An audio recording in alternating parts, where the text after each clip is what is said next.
Hello, everyone. It's week 9 with the line movers, and we are halfway through the NFL season after this week. We are on an incredible run. It is still in continuance from the last 3 weeks. We finished this week 8-1 on subscriber plays, 9-5 on video picks, 4-1 in our Westgate picks, which is bringing us back up to the meat of the pack in the front. And we are on our way this year. So the last 4 weeks have been very, very profitable in the NFL. It brings us to about 22 units total in profit on the season, all half unit bets, 1 unit bets. We're absolutely on fire right now, and we're hoping that everybody is cashing tickets with us. That's what this is all about. This is not a competition. This is basically everyone in it together, guys. It's us against the books, and we're in this together. So let's win some more bets this week. And what we're going to talk about this week, I'm going to let Zach talk to you guys about long-term competitions in the NFL. So again, I am joined by Zach Scarborough, also heard on Jimmy Ott, Baton Rouge Radio. Joined by Nick Lee here from the Iowa Wise Guys podcast. And we're going to talk to you guys this year about how to approach your season-long competitions. We're going to break down season-long competitions real quick for you, and then we're going to get right into the featured games of the week. So let's talk about Survivor first. I know there's a bunch of big Survivor competitions. DraftKings runs one, Circa runs one, your locals run them. You know, your work runs them, whatever, whoever runs them, you're in them. And I think the strategy for Survivor, if you're not in the Circa particular one, because you have to take a Thanksgiving game and you have to take a Christmas game, I think the strategy here is to pick against the worst teams all year long. I know a couple people got burnt by the Jets this past weekend in the big contests, but if you were playing against Detroit all year, you are surviving. And Zach, I know you've been successful in these in some local pools and things like that. So what is your strategy? Yeah. Well, I'll start out with first, if you're in season-long competitions, I think the most important part is to know the rules of the competition. I have been in several Survivors. Some you can pick one team, some you can pick the same team twice. Whatever competition you're in, know the rules, know what you can and cannot do. Yes, you're right. The last several years, I've done very well in Survivors, and it's basically been staying with whoever those bad teams are and betting against them. I did lose last week in one of my big ones with the Jets. I think a lot of people did. So, I mean, it is what it is. It happens. Other than that, I mean, I don't really have a lot. If you're, Survivors, play against bad teams most of the season, try to keep good teams that you think are going to make it deep into the playoffs. Try to keep them available for you, because you don't want to get in a spot where you're deep in the playoffs and there's a few people left in Survivor and you have no team to pick because you played them early. If you're in other competitions, it's just about staying ahead of everybody else and trying not to have those bad weeks where you go, say, in our Westgate 0-5, those are just killer weeks. You got to stay at least your bad weeks being 50-50 and hopefully get some really good weeks. Absolutely. Nick, what do you think about our approach to the Westgate SuperContest this year? And I know, having three heads at it is sometimes you got three people talking in a room. It never makes things easier. But we've found our groove lately now that we have a read on some teams, and we're headed definitely in the right direction, gaining about 350 places in contest to put us in the top 300 so far. So what is your strategy, or what are you looking for?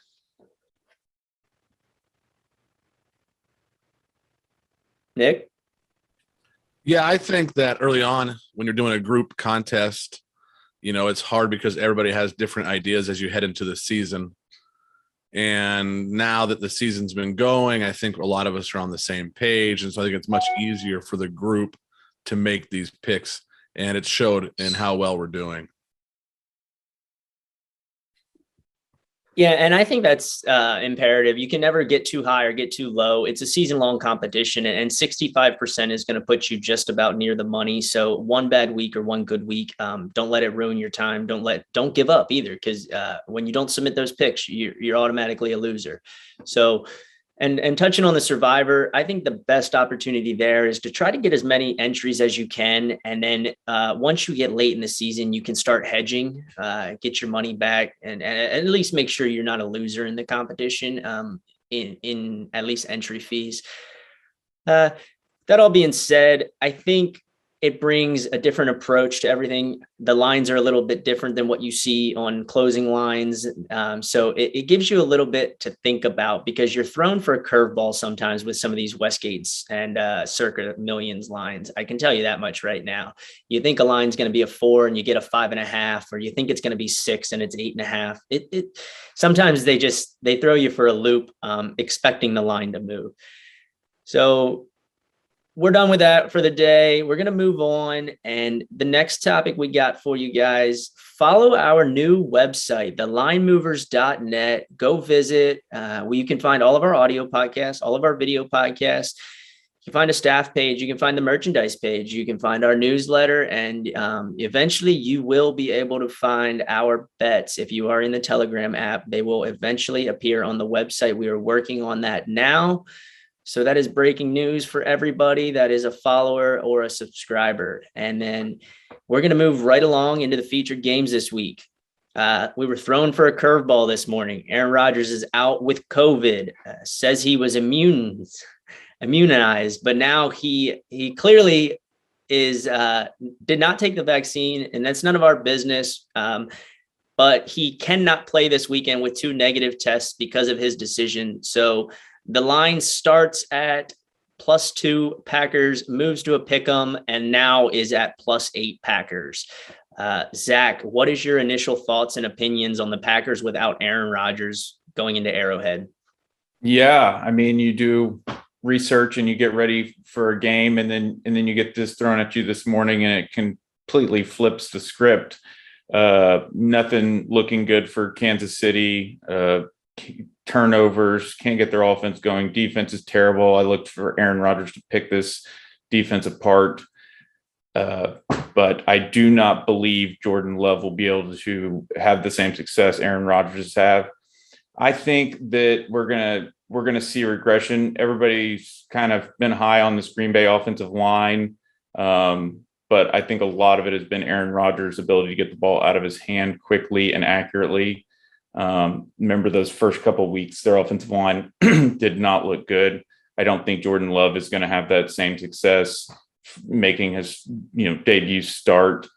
He's not going to be getting the ball out to receivers, doesn't have the experience, doesn't have the camaraderie with them, which is going to hurt Aaron Jones, because I don't know. I think that this line has moved so much that we're now looking at a nice spot for Kansas City to maybe get right.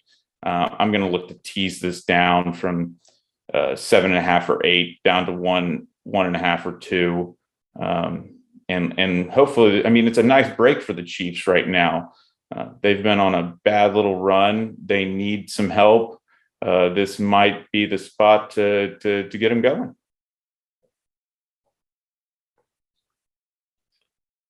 Yeah, I agree with Zach. I love the Chiefs here in a teaser. They're going to be a part of my teaser of the week. And I'm not a believer in that Green Bay defense yet either. And I think that's a defense that going up against an offense like the Chiefs, I know that the offense has been struggling in Kansas City, but that's a defense that maybe the Chiefs can get right against. And so I'm in favor of the teaser of the Chiefs. And I also think that if you look at the trade for Melvin Ingram, that could be a shot in the arm for the Kansas City Chiefs defense. Sorry, guys. Nick's got a bird in the background. If you hear a bird, we got different locations today. I Yeah. am on the road. I am on the road, and I am in this facility here that has a bird in the background that has an opinion on this game, apparently. Yeah. So my opinion here is Aaron Rodgers has to be relishing the opportunity to watch Jordan Love take over this offense. This is what Green Bay kind of wanted. They drafted Jordan Love. They wanted to send a message to Aaron Rodgers. Well, here's your opportunity, Jordan Love. So you're playing against a defense that's not very good. Kansas City turns the ball over, and honestly, at this point in time, I've seen enough of Daniel Jones to question whether or not Jordan Love is better than Daniel Jones. And I've never even seen Jordan Love play a snap of football. But that's how bad Daniel Jones is right now. He turns the ball over constantly. And that's why Kansas City won that game, because they found someone that wanted to turn the ball over more than them. They did not win that game because they were the better football team. They won that football game by 3 points, and it was ugly, and they didn't deserve to win at all. Daniel Jones is the reason Kansas City won that football game. With that being said, I'm staying away from this game. It's obviously a Chiefs and a teaser if you're getting on it, and I'd get on that now while it's at 8 before it gets to 10. But this is kind of just like the Cowboys situation last week. Don't need to win, but might play with a little bit more fire and desire because they are playing the Chiefs, and they do know that they have an opportunity to beat a team while they're down. But the Packers don't need to win this game. They're in complete control of the division. Nobody's going to catch them. And it's a foregone conclusion. So at this point, it could go either way. They could completely lay down and not even show up, or they could play inspired. So I think it's the Chiefs in a teaser if you're going to play it. And we're going to move along. We got another divisional battle, AFC North. Browns at Bengals. Browns are slipping, losing a couple of games in a row here. Baker's it's not really Baker's fault. Jarvis Landry turned the ball over, going down in crunch time against the Steelers, down 5 points, fumbled inside the 40. So other than that, the run game was stalled last week for the Browns, and the Bengals just laid a complete egg against the Jets, knocked about 800 people out of the Survivor in Circa, and now we have a Browns versus Bengals showdown, +3 in Cincinnati. The Browns are getting 3 points. Nick, you are a Bengals fan. What do you say? Yeah, tough week last week. I think they bounced back this week and play well. There's 2.5s and 3 out there, so you can get the number in your favor, whichever way you like to go. I think Cincinnati's offense bounces back. Cleveland's got some struggles on offense right now. I like the Bengals defense overall. Bad game last week, but I like Cincinnati to come back here and cover the 2.5.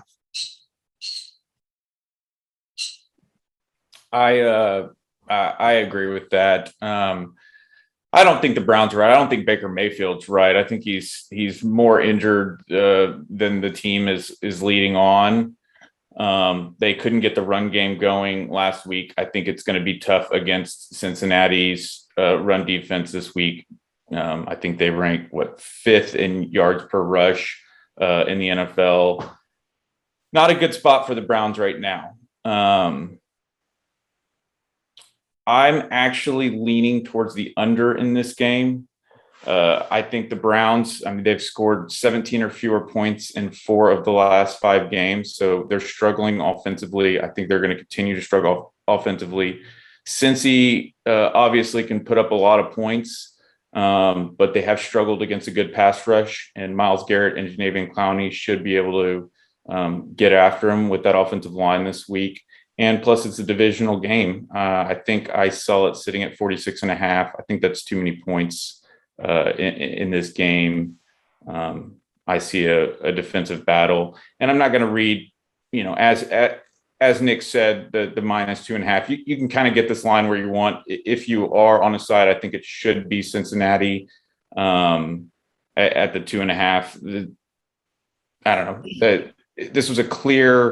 This loss to the Jets was a clear look-ahead spot. Coming off the big win in Baltimore and looking ahead to another divisional game versus the Browns, I'm not going to read too much into that other than the fact that their defense couldn't make a stop coming down the stretch. But yeah, I like Cincy minus 2.5, anything under a field goal. And I like the under a lot. Kind of agree with that underplay. I think Cleveland's going to make a point to run the ball. I don't wish this upon anyone, but I do not think these quarterbacks are going to leave this game healthy. You have a horrible, horrible offensive line in Cincinnati that is neutralized by the run game of Joe Mixon, and Myles Garrett has been after quarterbacks this year. I mean, this guy is attacking quarterbacks every play. He's burning the offensive linemen. They can't even put a hand on him half the time. Myles Garrett is a playmaker, and Clowney on the other side, it makes things easier for him. Both of these quarterbacks, I think Joe Burrow is going to struggle because obviously Garrett can get to him. And then I don't think Baker's healthy. So that's why I really could see one of these quarterbacks going out in this game for the fact that Myles Garrett's going to hit Joe Burrow a few times. The Browns defense is still playing good. Reflection of a bad Steelers offense. I don't know. I think the Browns defense is much better this year. Browns receivers not making plays. A rift with Odell Beckham Jr. What's going on in the locker room?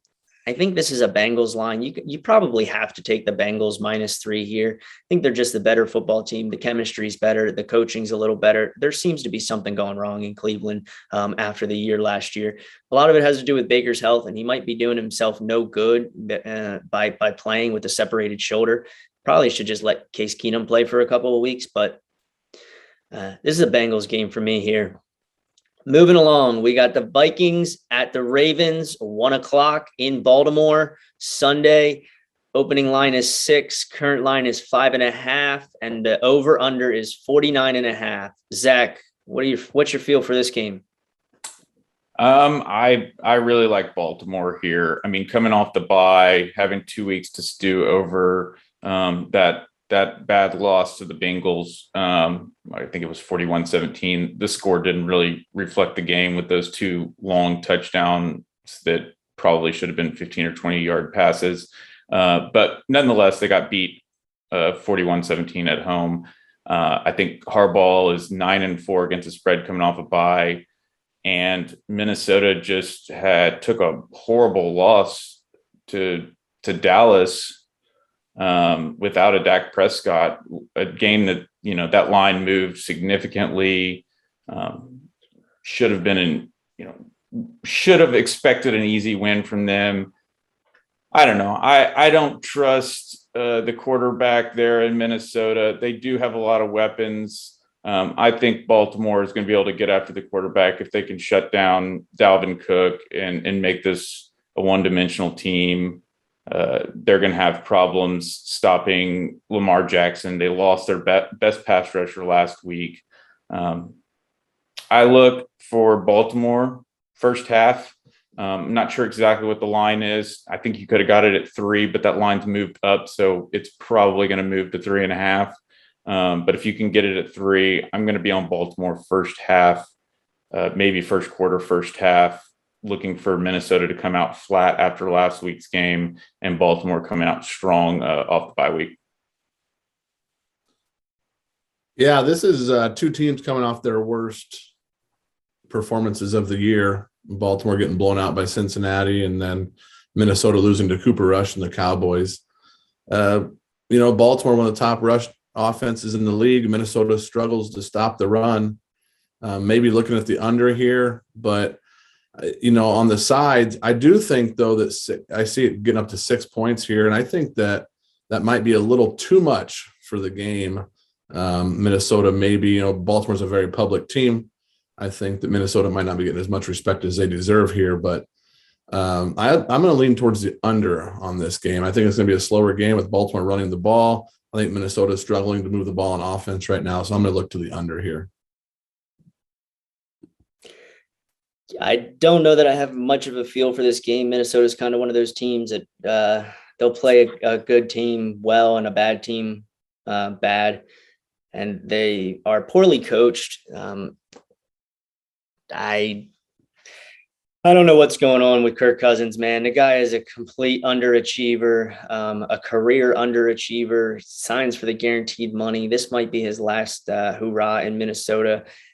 I think Minnesota is going the opposite direction. Clearly, if you cannot beat a Dallas team at home with a backup quarterback, that was some very uninspired football. I think the Ravens get this done easily.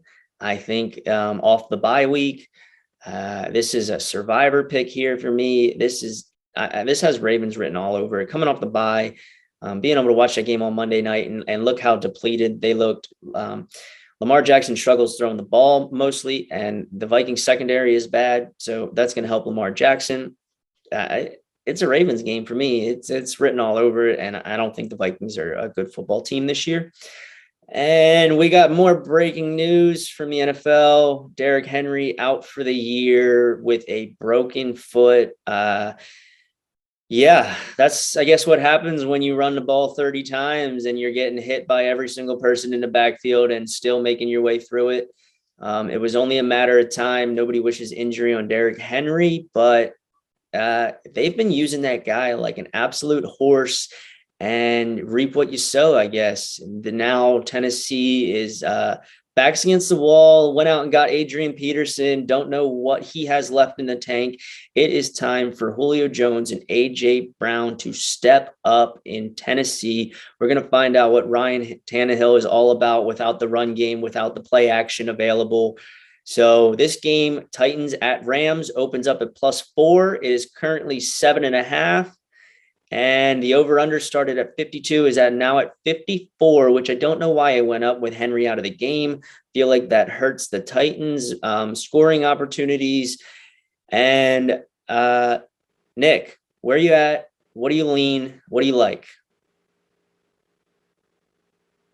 I talked about the Chiefs earlier in a teaser, and I also love the Rams here in a teaser. I think that maybe the line moved a little too much with the Henry news. I know it's hard to say because, Ryan Tannehill depends on that play action, and that has really spurred his career having Derrick Henry behind him. But that's quite a line move for a non-quarterback player. But the line move that I'm more interested in, you mentioned it, is the total. The total going up makes no sense to me. I love the under on this game. It's one of my favorite plays of the week. Under 54, I'll be on it. And I'm also going to have the Rams and teasers down to 1.5. Yeah, I agree. My first thing I saw in this game was teased down, especially with the Derrick Henry news. And then I was also very, I didn't know why this over went up as well. Love the under here. I don't think Tennessee is going to be able to move the ball much this game. I don't know that they're even going to score, to be honest with you. I think Von Miller is going to be starting. So we got Aaron Donald and Von Miller. That's not a good situation for any quarterback. You got the number 1 and number 4 pass rusher coming at you. And then you have Jalen Ramsey out there that's going to be able to guard Julio or A.J. Brown. And you talked about workhorse. I read this earlier and I had to go. I was like, what? Derrick Henry has rushed 219 of their 230 rushes this season. That's crazy. He's also 46% of their offense over the last 3 years. I mean, Tannehill, I'm not as high on Tannehill as some of the others. I'm not saying he's a bad quarterback. I don't think he's a great quarterback. He's made some boneheaded passes this season. It helps when 8 people are in the box every time trying to stop Henry. They're not going to have to do that this week, especially with Von Miller and Aaron Donald coming at you. This is a disaster spot for the Titans. They're coming off 3 huge wins in a row. They don't really need to win this game, but this is not a good spot for them. I'll take the teaser and I'll take the under. I'll be looking at a Tennessee Titans team total under as well with the line that high. Yeah, I think I alluded to it when I introduced the game. That line movement on the The over-under, that's going to put me on the under as well. Reason being is I don't think Tennessee is going to be able to score points. And if anything, they're going to want to try to run the ball to hold the ball and keep it out of the Rams' hands. I look for a lot of wide receiver screens, a lot of dump passes to try to replicate the run game with AJ Brown. He's a big guy. I think they're going to try to get him in the flats a lot and maybe see what they can do. It's not going to work, in my opinion. You got a very good Rams defense who is completely all in for the Super Bowl. If you listened to week 1, that was my selection. It makes me happy to see that they're making moves to go for it. It would be awesome to cash a 16-1. That's always fun.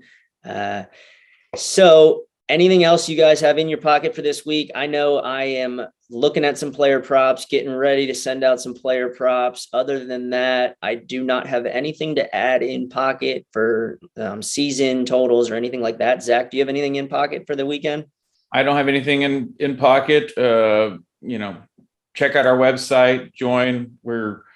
We've crushed it the last 4 weeks, 36-10 the last 4 weeks, hitting at 78%, hitting at 65% for the season total. And like Tyler said, up about 22 units, which is mostly all in the last 4 weeks. I think we were kind of sitting around even through the first 4 weeks, which is okay. We didn't dig ourselves a hole to climb out of, and we hit our stride, and we are really in tune with it right now. And I like a lot of lines this week. So we'll be sending out a lot of plays. Yeah, Nick, anything to add? Yeah, I jumped on Arizona +1 now as a dog against San Francisco right before the show. One of my favorite plays of the week, Arizona Cardinals. There's a lot of value there. I thought it was short when they were favored. Now they're underdogs. I'll be all over Arizona this weekend. And Line Movers Network is on the move. Things are going on over there that are just amazing. I love seeing what you guys are doing with all the other sports, and keep up the good work. Yeah, guys, I'm glad Nick mentioned that. When he says other sports, we're absolutely on fire in the NBA to start the week. I think we're 6-1 or 7-1. Zach has the exact record, but we're cashing the NBA midweek. College football turned around finally for us this past weekend. We got college basketball coming up. We are going to release a preview later today to all of our subscribers. It's about 20 to 25 pages.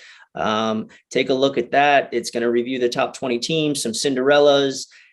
But again, check us out on the website. You can sign up for free, get you in the daily email. If you want to join on board, then you just sign up for the monthly or the yearly. And welcome aboard, guys. We welcome everyone, and we want to cash tickets together. And let's have a great weekend betting. How about that? This video was brought to you by River Donkeys Poker Club, but not in association with the Line Movers Network. Start playing today by downloading the app on Google Play or the Apple iTunes Store by searching for Poker, 4 R's with the number 2. Search for the group 5AZR7 to start playing poker today.